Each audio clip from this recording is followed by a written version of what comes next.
Well, one of the major problems that we faced was the real estate problem. Basically, we were maxed out in terms of space. Whenever we had someone that had to come into the group, we didn't have room for them.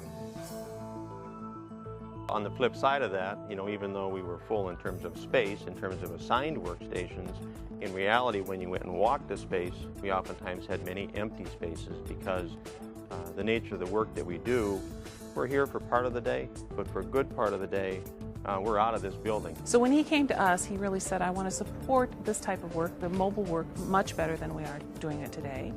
And also I want to leverage the real estate. He said, I just have empty workstations everywhere, and how do we kind of reallocate that real estate and leverage it in better ways?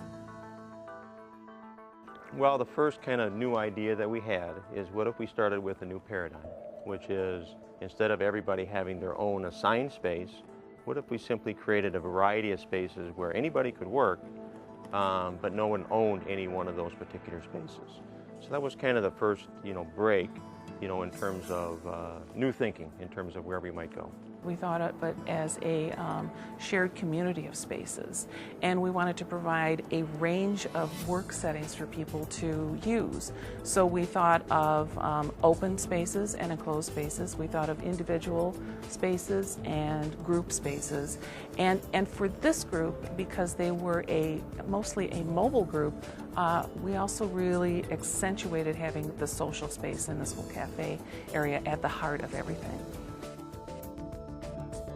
So as far as the design of the space, this was always kind of meant to be the hub of the space right here. Basically, you come up the escalator and this is the first thing that you'd see. There'd be a coffee and things that would draw people there, basically to be able to connect and collaborate informally. Surrounding the space then, you've got some cafe-type tables that people can either work individually or collaborate with other people at the same time. Along each of the walls, we've got much more private space. So if you need to hunker down and not be interrupted, you've got some spaces to go there.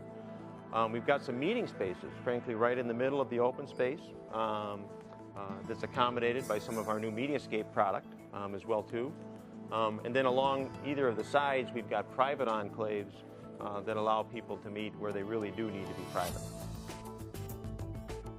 The space has worked very, very well for our people. As you can imagine, when we asked them to give up their permanent workstation, that made some of our people a little bit nervous. But in terms of what we've been able to provide, a variety of workstations that helps them solve their individual work needs, depending on the type of work that needs to be done, to connect and collaborate better than they were able to before.